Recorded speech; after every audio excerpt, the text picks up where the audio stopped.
우선순위라는 영상을 시청을 하고 말씀을 듣겠습니다.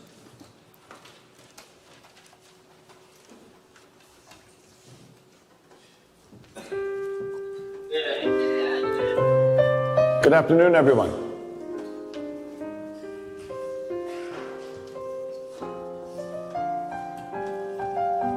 We all have this one life to live. A fleeting shadow amongst all that exists in this vast universe. We have the ability to accomplish anything, truly anything, if we use our time wisely.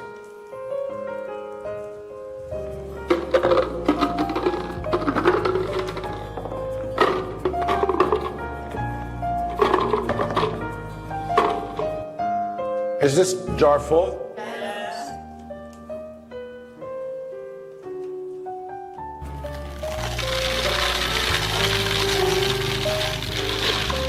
And is it full now?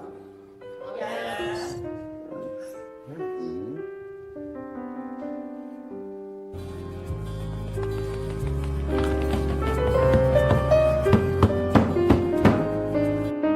And how about now? Is the jar full now? Yes.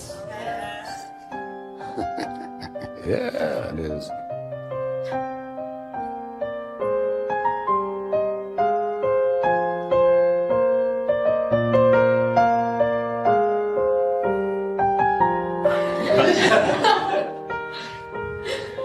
Now, I want you to recognize that this jar represents your life. The golf balls are the important things, your family, your friends, your health, and your passions. The pebbles are the other important things, your car, your job, your home. The sand is everything else. It's just the small stuff. Now, if you put the sand in the jar first, you won't have room for the pebbles or the golf balls. And the same is true in life.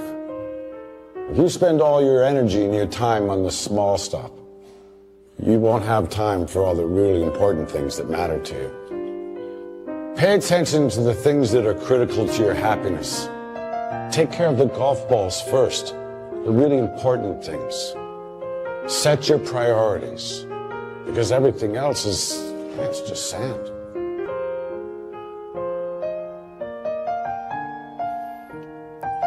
한 교수님께서 학생들 앞에 투명한 플라스틱 병을 가지고 나와서 거기 골프공으로 가득 채웠습니다. 골프공으로. 꽉 찼습니까? 질문을 하자 학생들이 예, 꽉 찼습니다. 그 다음에는 아주 작은 자갈돌을 거기 채워 넣었습니다. 또 들어갑니다. 흔들어서 꽉 채워졌어요. 꽉 찼습니까? 예, 꽉 찼습니다. 또 작은 모래를 그곳에 갖다 쏟아 넣었습니다. 또 모래가 거기 들어갑니다. 진짜로 꽉 찼어요. 꽉 찼습니까? 네, 꽉 찼습니다. 이번에는 다시 물을 붓습니다. 또 물도 들어갑니다. 그래가지고 꽉 찼습니다. 진짜 꽉 찼습니까? 예, 꽉 찼습니다. 만약에 이 순서를 뒤집어서 했다고 한다면 먼저 물을 붓고 모래를 붓고 그 다음에 자갈을 붓고 골프공을 집어넣으려고 했다면 골프공은 들어갈 공간이 없어요. 먼저 큰 골프공을 집어넣고 그 다음에 더 작은 것, 더 작은 것, 더 작은 것을 집어넣으면 꽉 채울 수 있는 거예요. 우선순위를 정하세요. 당신의 인생의 골프공은 무엇입니까? 어떤 것이 당신의 인생의 우선순위입니까? 그 우선순위부터 정하고 그리고 그 나머지 작은 것들을 채울 때 우리 인생이 꽉 채워질 수 있다라는 그런 교훈이죠. 성경은 우리에게 우선순위를 가르쳐 주세요. 너희는 먼저 그의 나라와 그의 의를 구하라. 그리하면 이 모든 것을 너희에게 더하시리라. 이 모든 것이 무엇입니까? 물, 모래, 자갈돌이죠. 골프공은 무엇입니까? 먼저 그의 나라와 의를 구하는 것이 중요하다는 것. 이 우선순위를 잊지 말라라고 성경은 말씀하시죠. 주님은 우리를 너무나도 잘 알고 계세요. 우리의 진짜 관심은 먹고 마시고 입고 창고에 모아드리는 것이 우리의 관심입니다. 맞죠? 그래서 통장에 잔고는 얼마나 있는가 날마다 확인합니다. 이 땅에 벌어지는 모든 쟁투는 결국 이 문제 해결을 위한 가축일 뿐이죠. 이 문제를 어떻게 해결하는가에 초미의 관심이 되어 있습니다. 때문에 주님은 우리가 성공하기를 원하시죠. 인생의 덜 중요한 문제에 사로잡혀 인생 낭비하지 않기를 원하시는 것이. 그래서 진짜 중요한 것을 붙잡고 우선순위를 붙잡고 네 인생 성공하면 좋겠어. 이것이 주님이 우리를 향한 마음이란 말입니다. 더 본질적인 중요한 문제에 사로잡혀 그 일을 성취함으로 네 인생이 성공했으면 좋겠어. 이것이 주님의 마음인 줄로 믿습니다. 그래서 우리에게 말씀하십니다. 너희는 먼저 그의 나라와 의를 구하라. 나머지는 내가 해결할게. 이 모든 것을 너희에게 더하시리라. 나머지는 내가 해결하마라고 말씀을 하시죠. 그러므로 오늘 말씀은 너의 삶의 우선순위를 바꿔라 라고 말씀하세요. 우리의 삶의 우선순위를 바꾸기를 축복합니다. 아멘. 그렇다면 우리가 먼저 구해야 할 것이 무엇일까요? 그 첫 번째는 그의 나라와 그의 의다라고 말씀하세요. 그의 나라, 원문에서는 텐 바실레이아 대우라고 써져 있습니다. 바실레이라는 말은 나라라는 말이고 대우라고 하는 말은 하나님의 나라를 말합니다. 킹덤 오브 가드죠. 하나님의 통치가 이루어지는 나라입니다. 바이든의 통치를 받으면 미국이라고 합니다. 우리나라 대통령의 통치를 받으면 대한민국이라고 합니다. 하나님의 나라는 하나님의 통치를 받는 나라가 하나님의 나라입니다. 다른 말로 하면 하나님의 통치를 온전히 순종하여 받아들이는 것, 그것이 하나님의 나라다라고 말할 수 있습니다. 그래서 로마서 14장 17절에서는 하나님의 나라를 이렇게 규정합니다.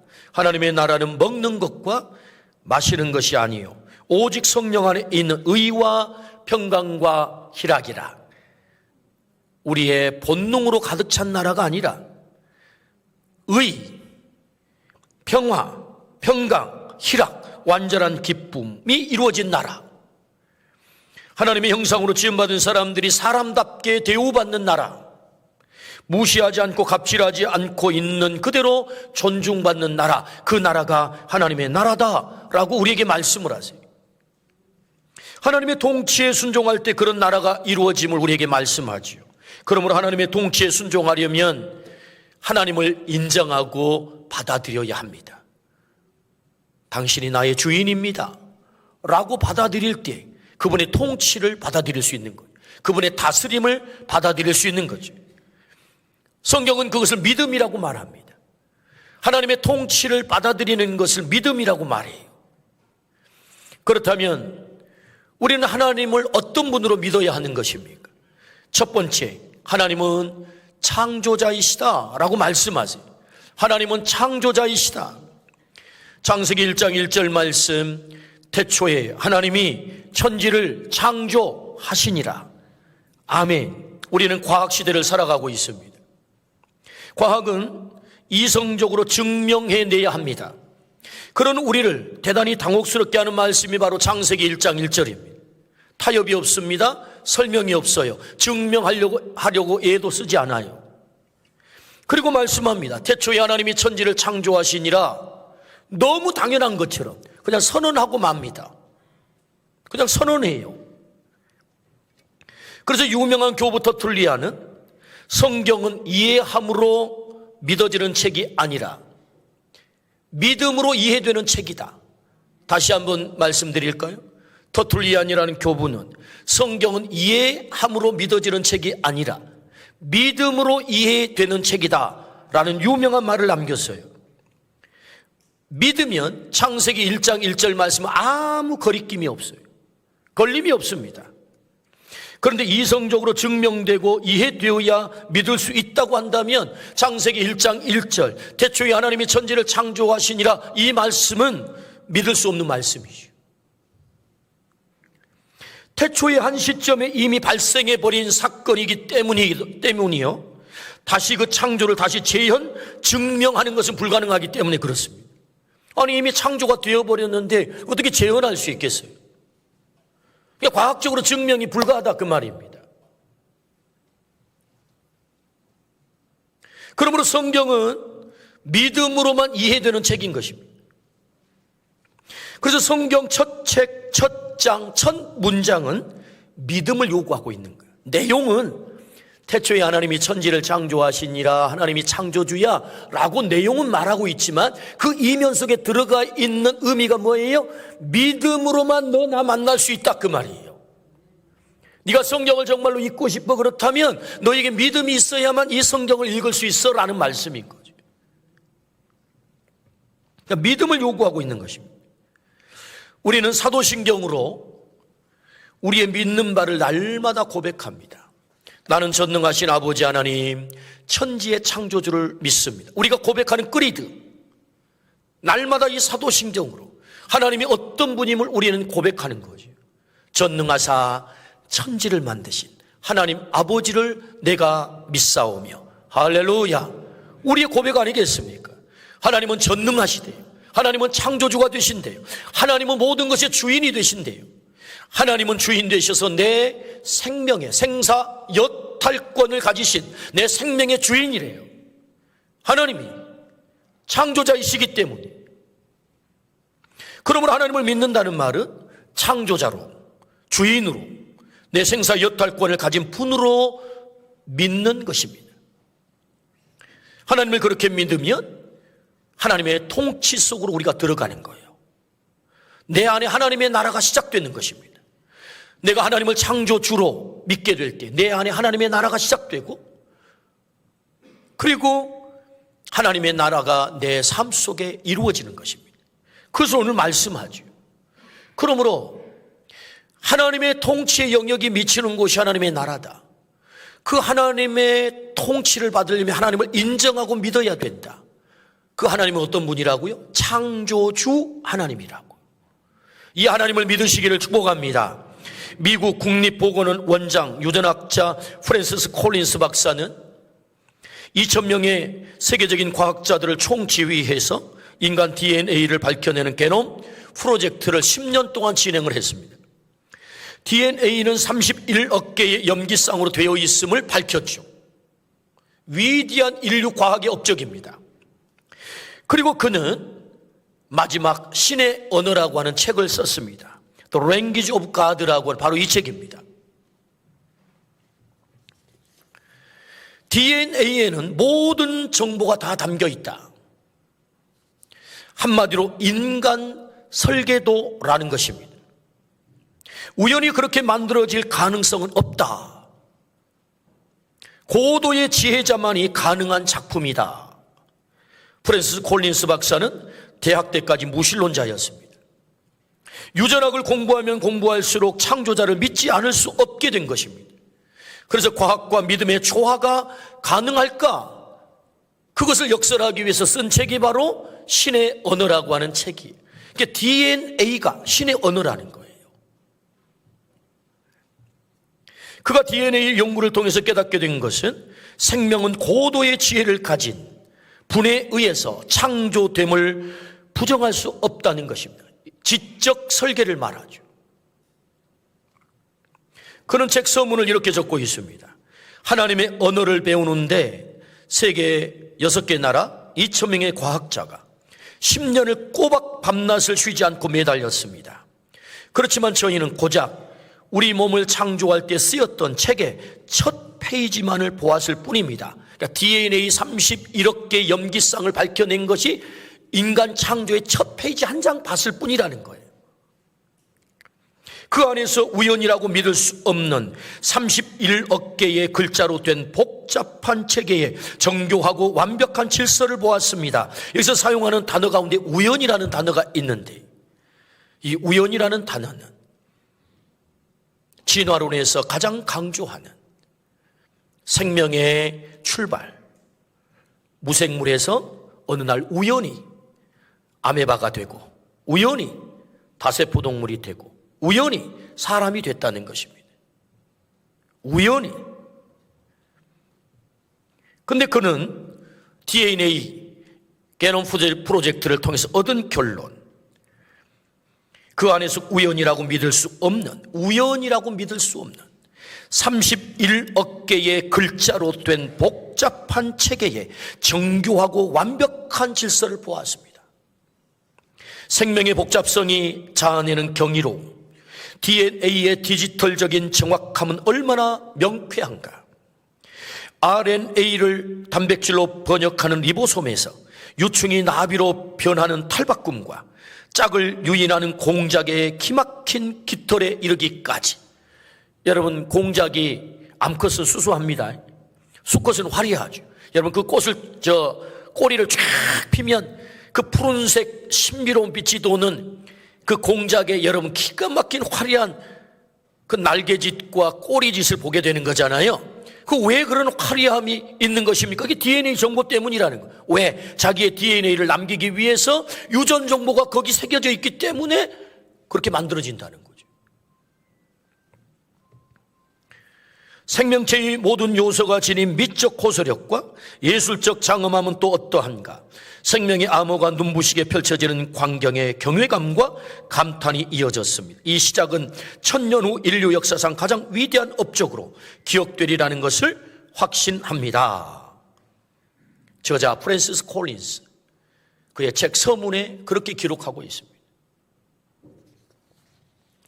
그가 책에서 말하고자 하는 것은 생명은 우연이 아닌 고도의 지혜자에 의해서 정교하게 디자인되었다는 것, 그가 DNA 게놈 프로젝트를 통해서 깨닫게 된 것입니다.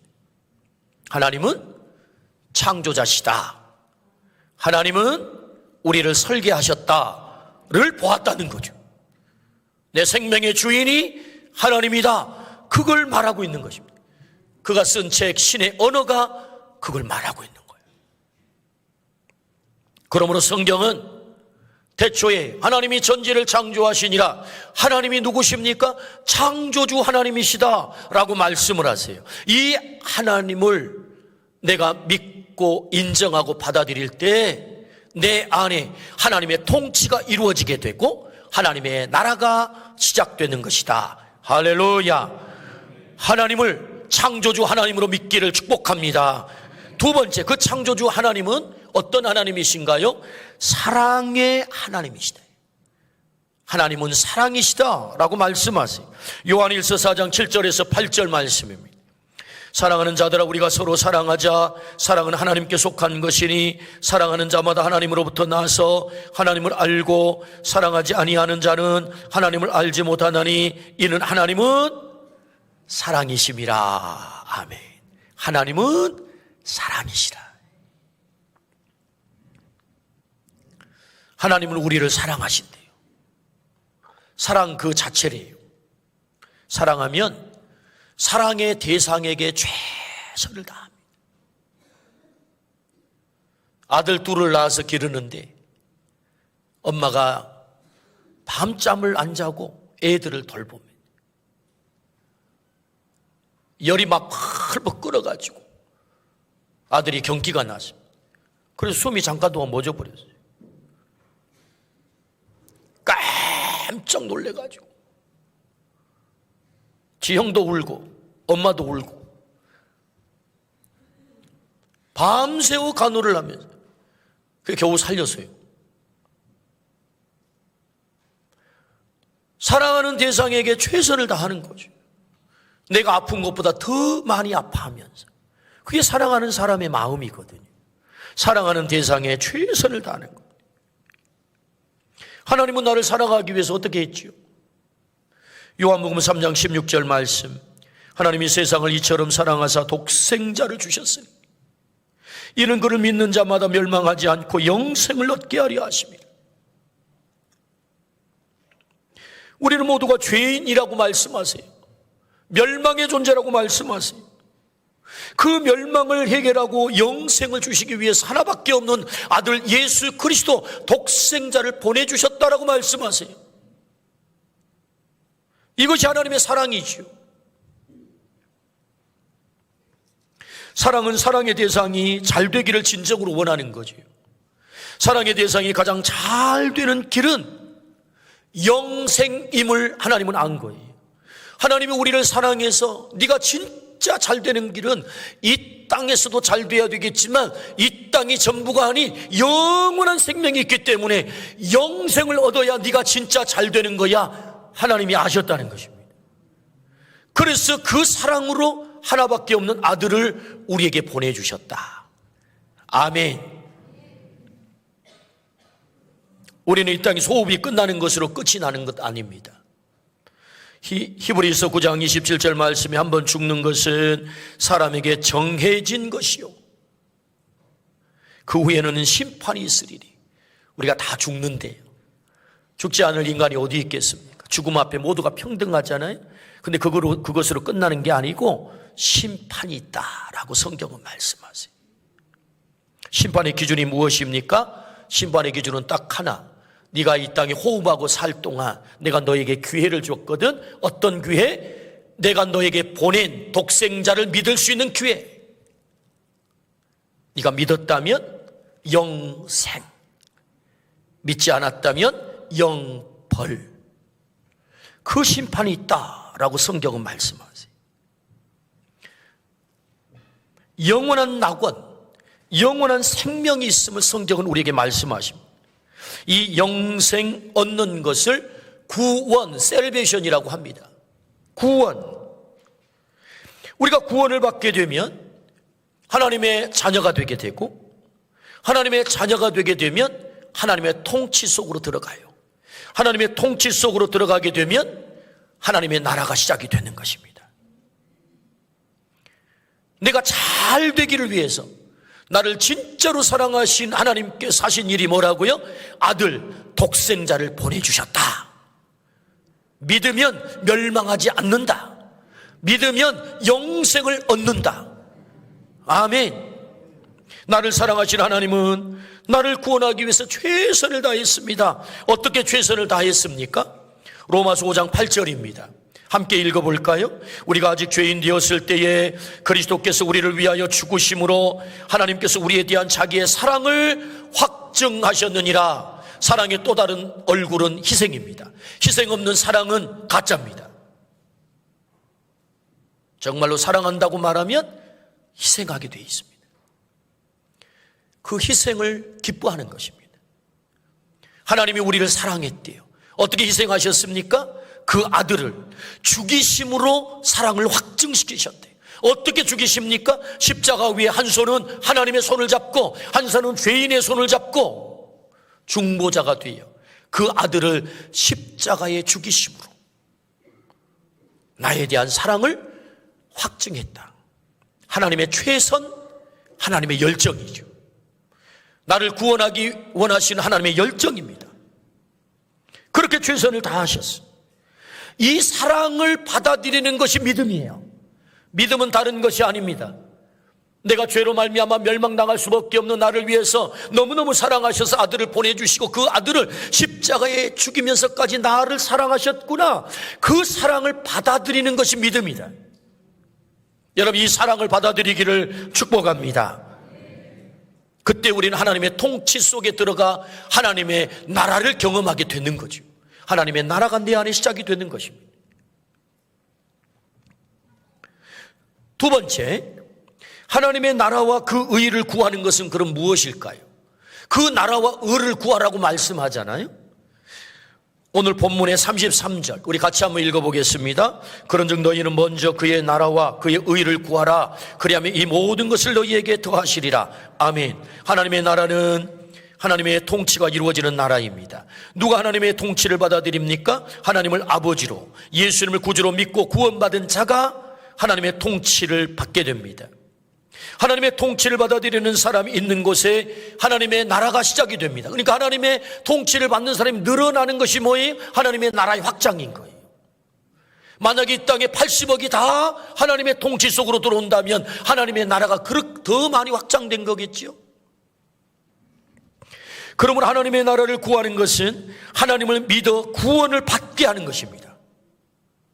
하나님을 믿어 구원을 받게 하는 것이 하나님의 나라를 구하는 것이다. 그럼 어떻게 믿게 만들까요? 이것이 우리의 관건이죠. 어떻게 믿게 만들까? 로마서 10장 17절 말씀. 그러므로 믿음은 들음에서 나며 들음은 그리스도의 말씀으로 말미암느니라. 우리 안에 믿음의 싹 발화가 된대요. 어떻게 해요? 들을 때. 그리스도의 말씀을 들을 때만 내 안에 싹이 트는 거예요. 그러면 우리 어떻게 들을 수 있어요? 어떻게 듣게 할 수 있을까요? 로마서 10장 13절에서 15절. 누구든지 주의 이름을 부르는 자는 구원을 받으리라. 그런즉 그들이 믿지 아니하는 이를 어찌 부르리요? 듣지도 못한 이를 어찌 믿으리요? 전파하는 자가 없이 어찌 들으리요? 보내심을 받지 아니하였으면 어찌 전파하리요? 기록된 바 아름답도다 좋은 소식을 전하는 자들의 발의함과 같으니라. 주의 이름을 부르면 구원을 받는다라고 말씀을 하세요. 누가 주의 이름을 부를 수 있습니까? 믿어야 부를 수 있다는 거예요. 어떻게 믿게 됩니까? 들어야 믿게 된다는 거예요. 어떻게 들을 수 있습니까? 전파해야 된대요. 어떻게 전파할 수 있죠? 보냄을 받아야 된대요. 그러니까 보냄을 받으면 전파하게 되고, 전파하게 되면 듣게 되고, 들으면 믿음이 생기게 되고, 믿게 되면 예수님을 불러서 구원을 받게 된다. 이 논리가 이런 거잖아요. 그러니까 어떻게 믿게 만들까? 그래서 믿게 만들어서 어떻게 구원할까는 결국 전파해야 된다는 거죠. 하나님의 나라를 구하는 것은 뭐예요? 그러면 전파하는 거죠. 뭘 전파합니까? 굿뉴스, 복음을 전하는 거죠. 유앙겔리온, 복음을 전하는 거죠. 예수님이 나를 위해서 이렇게 죽으셨어. 하나님이 나를 이렇게 사랑하셨어. 그 복음을 전하는 거죠. 예수 그리스도를 믿을 때 그 멸망의 문제가 해결이 되고 내가 영생을 얻게 됨을 전하는 거죠. 그게 복음 아니겠습니까? 누구에게 맡기셨나요? 마가복음 16장 15절 말씀에 또 이르시되 너희는 온 천하에 다니며 만민에게 복음을 전파하라. 할렐루야. 여기 너희는 속에 나도 포함되는 것입니까? 우리 모두 포함되는 것입니까? 여러분 포함되면 아멘 합시다. 아멘. 너희는 가서 모든 민족으로 너희는 가서 온 천하에 다니며 만민에게 복음을 전파하라. 그 복음이 무엇입니까? 예수 그리스도가 복음이죠. 예수 그리스도의 무엇이 복음입니까? 나를 위해 십자가를 지심과 그분이 내 생명의 보증 되기 위해서 부활하셨다. 이걸 믿는 거죠. 그것이 복음이죠. 그것을 전파하라 라고 말씀하세요. 너희는. 그러니까 이 전파자가 누굽니까? 바로 오늘 나 자신인 줄로 믿습니다. 내가 그의 나라와 의를 구하는 자. 어떻게 구한다고요? 전파하는 것이다. 전파할 때 하나님을 믿게 되고 믿을 때 하나님의 나라가 그 속에 시작되어 확장이 되는 것이다. 그러므로 이 복음 전파의 사명 감당하는 우리 모두가 되기를 축복합니다. 12명의 제자가 순종을 했습니다. 먹고 마시는 것보다 더 중요했기에 오직 복음 증거에 목숨을 걸고 순종을 했습니다. 그 순종이 인류의 역사를 바꿔놨죠. BC와 AD로 이 땅의 역사가 바뀐 것입니다. Before Christ, 그리스도 이전과 어느 도미니 우리 주님의 시대로 이 역사가 어떻게 바뀐 거예요? 12명의 제자가 주님께서 맡겨주신 전파하라, 복음을 전파하라 순종했더니 이 땅의 역사가 바뀐 줄로 믿습니다. 새로운 역사가 시작됐다는 거죠.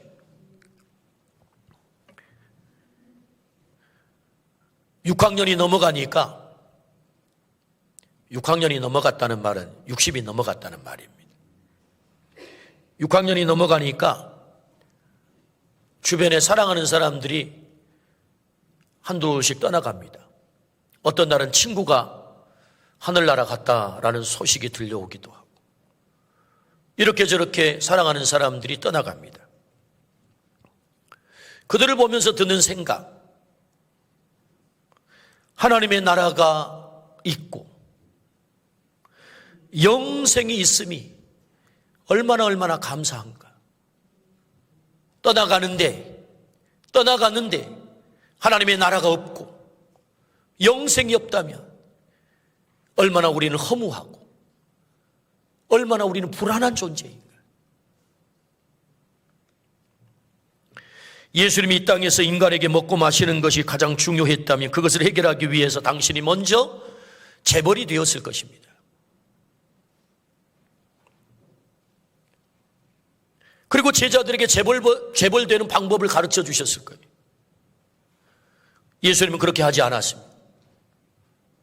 오로지 먹고 마시는 관심에 빠진 제자들을 하나님의 나라로 관심을 바꿔놓고 있습니다. 얘들아, 저 공중에 나는 새 좀 봐. 그들이 농사 짓지 않잖아? 근데 하늘 아버지께서 다 먹이잖아. 저들의 백합화를 봐. 얼마나 화려하게 입니?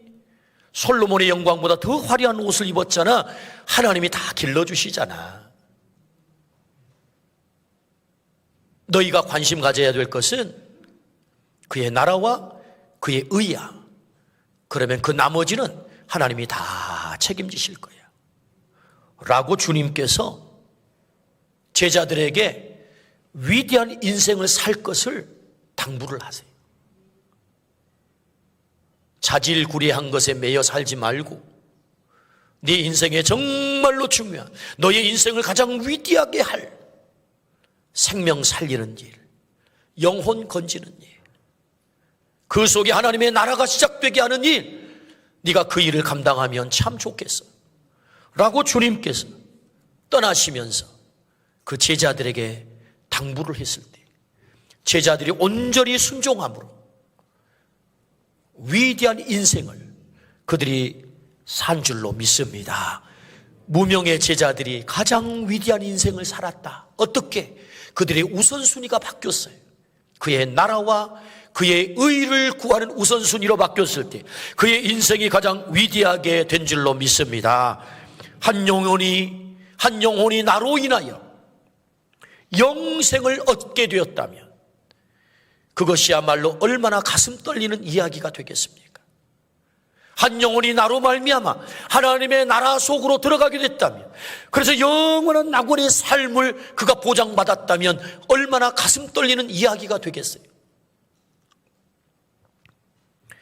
그의 나라와 그의 의를 구하는 것은 공의와 정의가 흐르는 나라, 평화가 이루어지는 나라, 복지가 완전히 구축되어서 먹고 사는 문제가 완벽하게 해결되는 나라, 그런 나라도 물론 중요하겠지만 더 중요한 그의 나라와 의는 하나님을 아버지로, 예수님을 구주로 고백해서 그 속에 하나님의 나라, 영생이 시작되게 하는 것, 그것이야말로 하나님의 나라를 구하는 것이다 라고 말씀을 전하세요. 오늘 우리에게 하나님의 나라를 구하는 이 은혜가 있기를 주의 이름으로 축원합니다. 아멘. 지난주에 두 곳 상가를 다녀왔습니다. 한 분은 오촌 고모님이시고 또 한 분은 사촌 형님이십니다. 문사가며 제 마음을 무겁게 짓누르는 것이 있었는데 그것은 왜 살아 계실 때 찾아뵙지 못했을까 하는 자책이었습니다. 제가 서울살이 시작을 했을 때 저희 가정 형편이 대단히 어려웠기 때문에 먼저 자리를 잡으신 고모님이 참 많이 챙겨주셨어요. 알뜰히 살뜰히. 그리고 제가 신학교를 갔을 때는 너무너무 기뻐하시면서 제가 신학대학원을 졸업할 때 일부러 오셔서 축하를 해주시는 그런 사랑을 많이 베풀어 주신 고모님이세요. 그런데 그 뒤에 뭐 이런저런 이유로 찾아뵙지를 못했는데 부음을 받았습니다. 또 사촌 형님은 명절 때면 꼭 찾아가서 인사를 드렸던 그런 형님이세요. 최근 아프다는 소식을 들었지만 찾아뵙지를 못했는데 갑자기 심정지가 와서 소천했다라는 이야기를 금요일 날 들었어요. 밤늦게 찾아뵀습니다. 생각지 않은 시간에 떠나신 거죠. 생각지 않는 시간에. 참 슬프고 아팠습니다. 우리에게는 우선순위가 있습니다. 지금 꼭 해야 되는 가장 중요한 것, 그것이 있습니다. 다음 주일은 추수감사주일입니다. 우리 마음속에 귀한 영혼을 품었습니다. 어쩌면 그 영혼을 구원할 수 있는 마지막 기회가 될지도 모릅니다. 그 영혼을 구원할 마지막 기회일 수도 있습니다. 우리 주님은 너희는 가서 온 천하에 다니며 만민에게 그 영혼에게 복음을 전하라 라고 말씀하세요. 그것이 그의 나라와 의를 구하는 것이다. 하나님의 나라를 그에게 선물하는 것이고 영생을 선물하는 거야. 네가 그렇게 쓰임받으면 참 좋겠어. 그 위대한 일을 위해서, 그 생명을 살리는 일을 위해서 네가 쓰임받으면 참 좋겠어. 그런즉 너희는 먼저 그의 나라와 의를 구하라. 그리하면 이 모든 것이 너희에게 더하시리라. 오늘 이 말씀에 우리 모두가 순종하기를 축복합니다. 아멘. 기도하십시다.